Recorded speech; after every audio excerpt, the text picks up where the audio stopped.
On poursuit avec du canoë-kayak et une discipline qui fera partie des nouveaux sports aux Jeux Olympiques 2024, le kayak cross, une course en ligne avec 4 concurrents dans un bassin d'eau vive. Et c'est à celui qui arrivera le premier, comme Hugo Monas, Meurthe-et-Mosellan, champion du monde de la discipline l'an dernier en jeune. Reportage avec Inès Ponce-Texeira et Thierry Maheu.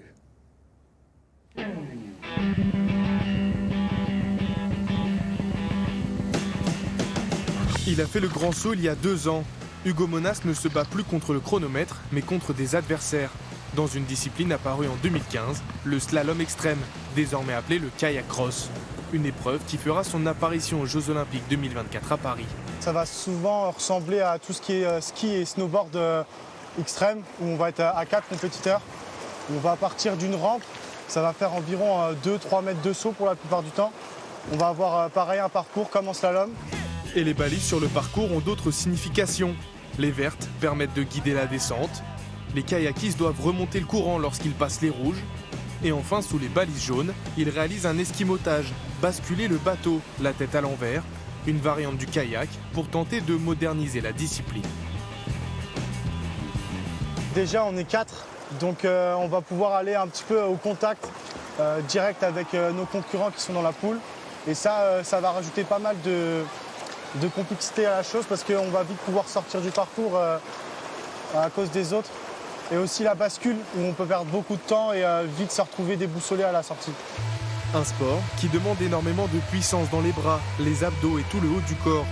Et un effort plus intense avec des courses qui durent entre 45 secondes et 1 minute, sans compter la stratégie avec des contacts autorisés entre les concurrents. J'aime bien tout ce qui est explosif, rapide. La confrontation avec les autres aussi, le contact. En slalom, on aura toujours cette part où on pourra maîtriser, on aura toujours l'eau vive qui va nous surprendre de temps en temps. Alors que quand on est à 4, il y aura toujours de l'imprévu, quelque chose d'un petit peu excitant. Hugo Monas a démarré par le slalom, près de chez lui à Franconville, lorsqu'il avait 7 ans. Licencié au club d'Épinal, le Meurthe-et-Mosellan de bientôt 19 ans s'entraîne aujourd'hui au Pôle Espoir de Nancy. C'est là-bas qu'il a découvert le kayak cross. Et il a vite brillé dans cette jeune discipline en remportant la médaille d'or l'année dernière au championnat du monde junior. Chaque poule que je faisais, j'ai gagné. Et au final, on était 3 Français, un bon niveau.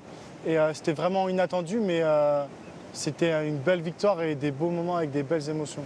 Passé en catégorie senior, Hugo a manqué la détection il y a quelques semaines pour être sélectionné en équipe de France et n'accrochera pas de place pour les championnats du monde cette année chez les grands. Plus grosse déception encore, le Lorrain ne pourra plus se qualifier pour les premiers Jeux Olympiques de la discipline. Un rêve de gosse, comme tout le monde qui fait du kayak et du sport, c'est de faire les Jeux Olympiques, mais ça reste un rêve et il est difficile à atteindre, quoi. Cette année, j'ai pas réussi à me sélectionner, c'était un moment assez difficile pour moi, j'étais pas dans ma meilleure forme physique et même mentale, et du coup ça a un peu pêché pour moi. Si Hugo Monas manquera les JO 2024, le jeune espoir espère que l'épreuve restera au programme en 2028 pour faire glisser son kayak de la Lorraine jusqu'à Los Angeles.